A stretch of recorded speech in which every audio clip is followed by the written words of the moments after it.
You've also mentioned before that you are vegetarian for religious and moral reasons, and that you also don't partake in any sort of like drinking or vices, like smoking anything as well.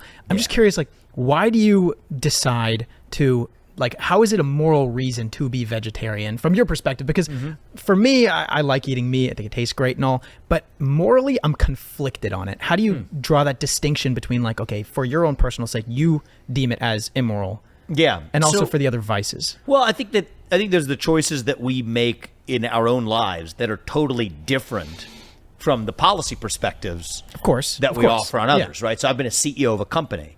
Well, do we serve meat at company events? Yes, we do. Because I believe that each person is able to make the choices that they deserve to make that's best for them. And certainly from a policymaking perspective, I'm a hard libertarian when it comes to people being able to make whatever decisions suit them and not legislating one form of morality. So put that to one side. I was raised in a vegetarian household, but the reason I remain vegetarian is that all else equal, I would rather not kill an animal for my culinary pleasure. If my life depends on it, absolutely. Not going to think twice. If my nutrition actually depends on it, like if I'm going to be less healthy in some way, absolutely, I would do it in a heartbeat, no problem. So in this clip from the Iced Coffee Hour that I'm going to respond to, Vivek talks about his vegetarianism as well as his sobriety, which I find interesting and gives you some insights into the character of the man. My culinary pleasure. If my life depends on it, absolutely. Not going to think twice. If my nutrition actually depends on it, like if I'm going to be less healthy in some way, absolutely, I would do it in a heartbeat, no problem. Because I do think that that's a trade-off that's justified. If it's going to allow us to live a more effective life, then absolutely. So are there circumstances in which I would do it? Absolutely. But I'm able to get that in ways that don't require killing a sentient being. If I can do it that way, I'll do it that way. That's the way I look at it. So that's classic Vivek. You can tell he's spent a great deal thinking about this. He personally is vegetarian from his upbringing and doesn't believe in killing animals if he doesn't have to. But he's also thought about this from other perspectives and thought of exceptions that people might make, such as your life depending on it. You know, if you're out in the wilderness starving to death and you have to choose between watching your child starve to death and killing Bambi's mom, any sane, rational person is just going to kill the animal to feed their family. And if you wouldn't do that, you're probably a terrible parent. So that's a pretty extreme example, but there's also nutritional considerations. There are rare cases where people just have all sorts of autoimmune disorders, and a wide array of plant products are actually toxic to them, and they do better on a largely meat-based diet where they eliminate a lot of the things that give them problems. And that's fairly rare. I mean, most people can tolerate plant products pretty well. Though even within that, all sorts of people have allergic reactions to different things, such as gluten or nuts. The lectins in a lot of plants give people digestive issues, as where animal-based products tend not to do that. For me personally, I'm an omnivore. My goal with my diet is to eat the most nutrient-dense foods that I can find. If I'm eating an animal product, I want to eat the healthiest animal product I can find. If I'm eating a plant-based product, I want to eat the most nutrient-dense plants that I can find. Reason being, I want to give my body and my mind all the things it needs to operate optimally. And some nutrients are found in abundance in plants, and some nutrients are found in abundance in animal sources. And certain things are just much more bioavailable, meaning that they're in a form that your body can actually use when they come from animal sources. Say the omega-3 fats you get from eating wild-caught salmon. It's a form of fat that your body can't make on its own, but it's very important in brain and nerve function, among other things. And you can get it from plant sources, but it's not nearly as bioavailable than it is in, say, just eating a piece of salmon. So when I was younger, I was always interested in health and nutrition. And when I was younger, I was trying to figure out ways to get more omega-3 fat in my diet. And one of those ways is you can consume flaxseed oil. And at first glance, I thought, well, that's a great alternative. It's better than taking fish oil. At least when you consume flaxseed oil, you don't burp up the fishy flavor for the next few hours. However, what I found is the omega-3, in the form that it's in flaxseed oil, your body can hardly use any of it. As where if you're getting it from fish, your body can use almost all of it. The same is true with vitamin A and beta carotene. Like, yeah, you can get beta carotene from eating carrots, and your body can convert some of that into the retinol that it actually needs.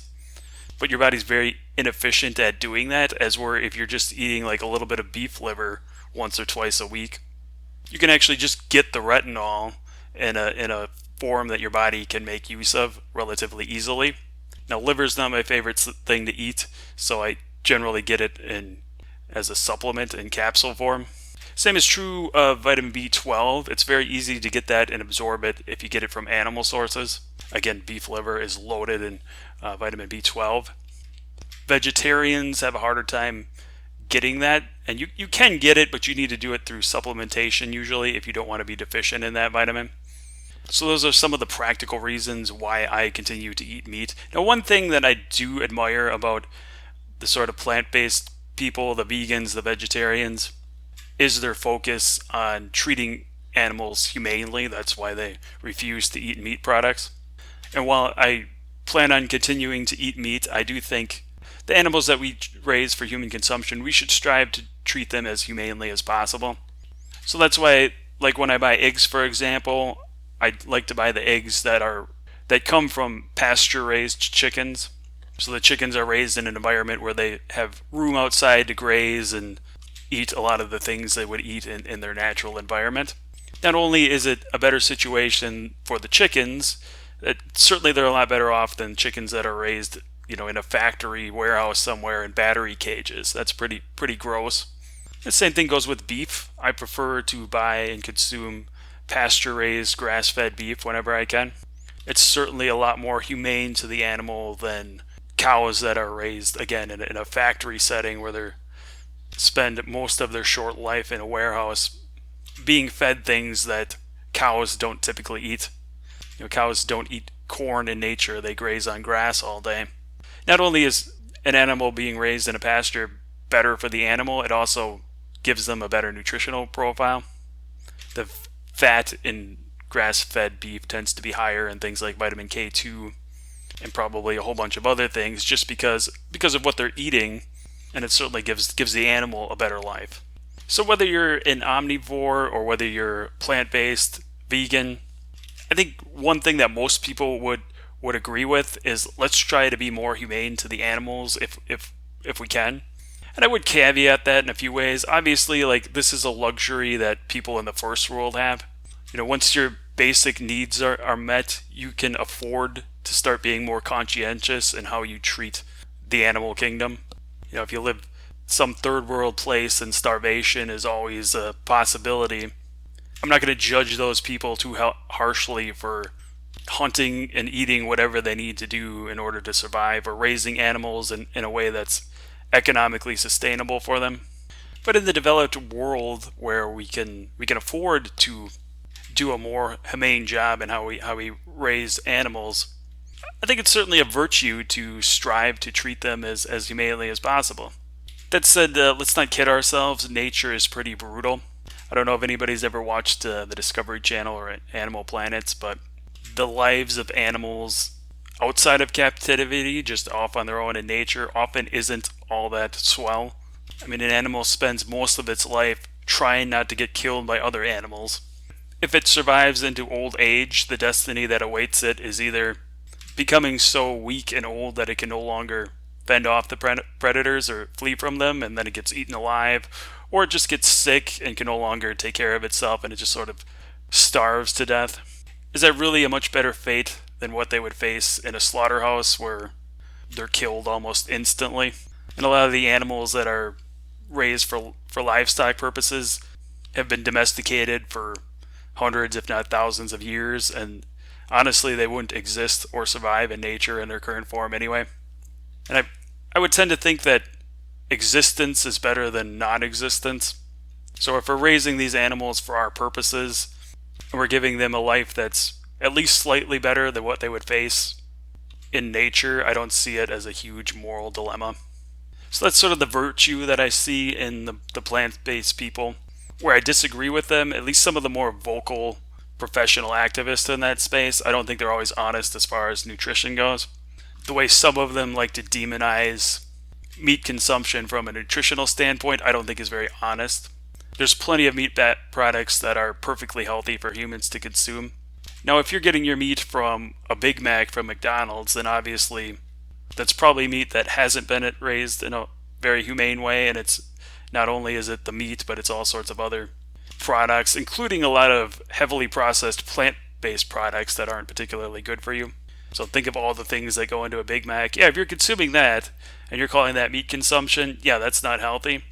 But if you're talking about eggs from pasture-raised hens, or you're talking about wild-caught salmon or wild game of some type, pasture-raised beef, those things are pretty healthy and typically very nutrient-dense. Now, if you object to eating those for moral reasons, I mean, that's perfectly okay, but don't lie about the nutritional science. You're not going to win over the smart people by lying to them. In fact, you're going to turn them off to your cause. And then what about the no drinking stance? I'm not a hardliner. I just prefer not to be intoxicated. I prefer to be in control. Like, that's just part of the freakish nature of my control freak nature of myself, is I don't want to do things that, like, everything I want to do, I want it to be a conscious decision. When did you make that decision? When did you realize that? Probably like at a pretty young age. I mean, I like to be in control of the situations that I'm in. And I think that I've seen what it's done to friends, and I don't care to subject myself to addictions that allow me to lose control over myself or who I am. Was there a specific moment? That's not a moral decision, right? I think there's nothing immoral about having alcohol, or nothing immoral about smoking a cigarette. I mean, those are health decisions that you want to make for yourself. Was there a specific moment, though, that changed your opinion on drinking or smoking? No, I don't think so. I think that I'm open-minded. I mean, it's not like I won't have a sip of alcohol, but it's not like it's like poison. I have to like spit it out, right? But I just don't like being intoxicated. And I think that I did grow up in a household where neither of my parents drank, so maybe that was sort of a natural conclusion for me to come to.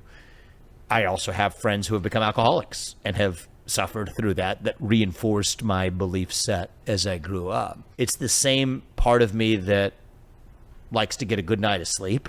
I feel good and at my best the next day, that I don't want to feel hungover the next day, and I don't want to feel inebriated when I'm enjoying life plenty as it is. I don't even drink I rarely drink caffeine, actually. I don't have coffee. I have enough energy as it is. Where does the energy... Wait, did he just say no coffee? I take it all back. I recant my support for Vivek Ramaswamy. That's just blasphemy outright. But on a serious note, as somebody in my 40s, I know exactly what he's talking about. Alcohol is such a commonly abused substance and such a vice for so many people in our society. You know, when you're younger, there's more of an appeal to it. Maybe you heal faster. But as you get older and you get more in tune with what your body likes and doesn't like, alcohol kind of sucks. Like, if I have a few drinks, oftentimes it'll disrupt my sleep. I really don't enjoy it that much. I mean, when you first start drinking, there is, I think, a bit of a dopamine spike, so it does give you a little bit of euphoria, but it's a quickly fleeting thing. And as soon as you cross the line and have one too many drinks, it just makes me tired and lethargic. And I'm not even talking about getting drunk. I'm just talking about maybe 2 or 3 drinks at night before you go to bed. And that's often enough to have me wake up not feeling the greatest, feeling like I didn't get the best night's sleep, having a headache in the background, feeling a little bit just not at my best. And of course, as far as functioning after you've had a few, I'm definitely not at my best. I have no delusions about thinking I'm good at anything or better at anything when I'm drinking. It might loosen me up a little bit where I'm more apt to speak my mind. Sometimes that's a good thing, sometimes it's not. But while I'm more open to communicating sometimes after I've had a few, I'm much less articulate. So I don't even try to record audio, for example, when I'm making these videos. I don't try to record anything after I've had a drink or two because my ability to articulate my thoughts goes down substantially. And I think that's kind of a trend. More and more people are realizing that alcohol isn't their friend. Not in the short term, and certainly not in the long term. Alcohol definitely isn't making you healthy over time or adding years to your life. And these are all attributes that I would want in a leader. I mean, here Vivek is relatively young and healthy. I mean, I think he's 38 or 39 years old. He's a sober-minded person, likes to be in control of himself. He's got a very libertarian philosophy. You know, he respects the rights of everybody, and the challenge of a good leader in a constitutional republic such as our own is to balance the rights of everybody, keep everybody equal before the law. And those values are so ingrained to him, he even extends them to the animal kingdom. Why kill or harm a sentient being if you don't have to?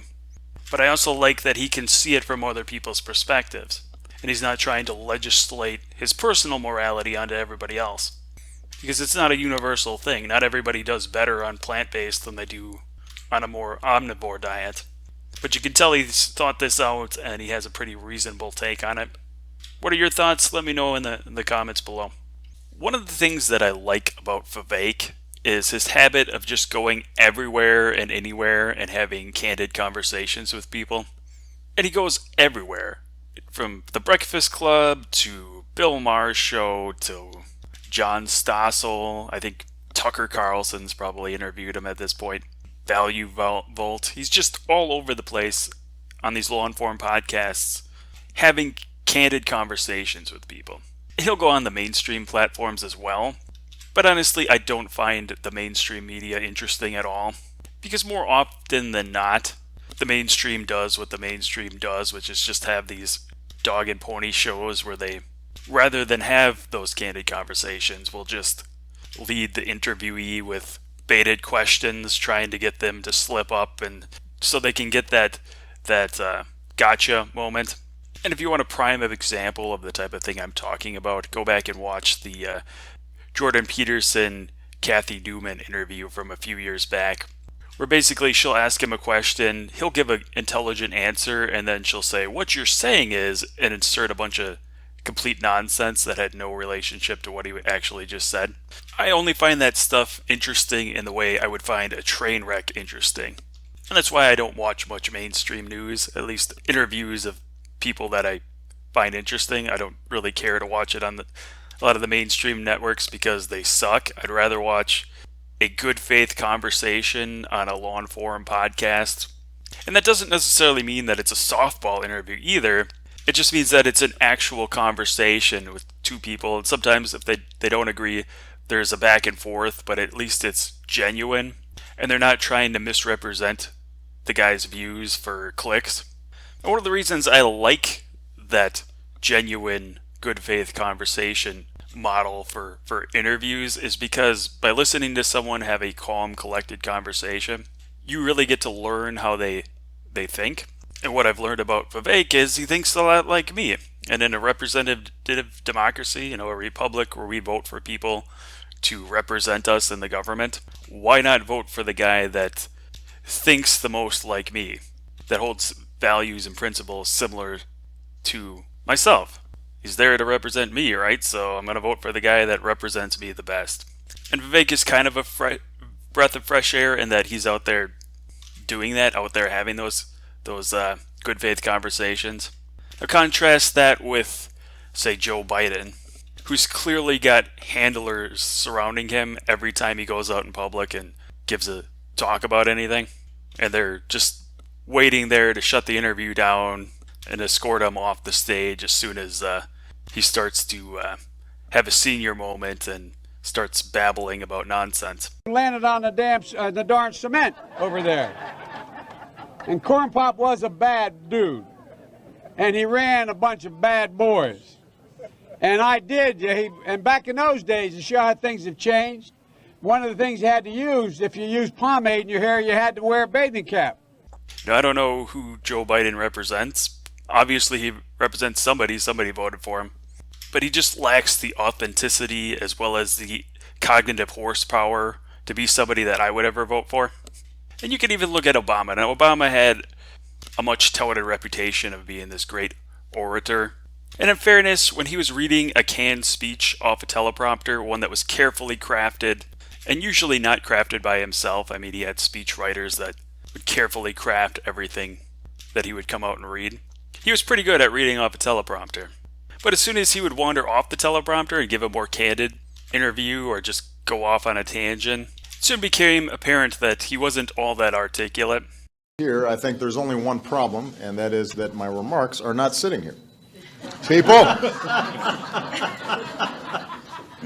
You know, things by Friday afternoon, things get a little challenged. I'm going to answer a question at the end of the remarks, but I want to make sure that we get the remarks. Now contrast that with Vivek.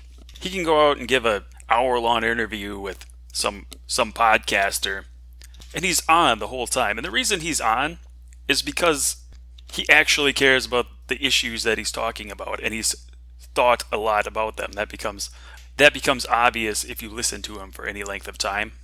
You know, if you don't know what you're talking about, you wander off a subject that you're comfortable with, well, the common thing to do is just to repeat talking points. If you do know what you're talking about, you don't need talking points. You've thought about this issue a great deal. You can just bring out the topic and you can look at it from all different viewpoints and give a well thought out case for why you think the way you think about it. So that's the sort of authenticity that I like about Vivek that you really don't see as much in the other candidates. And I would say he's even much better at this than Trump.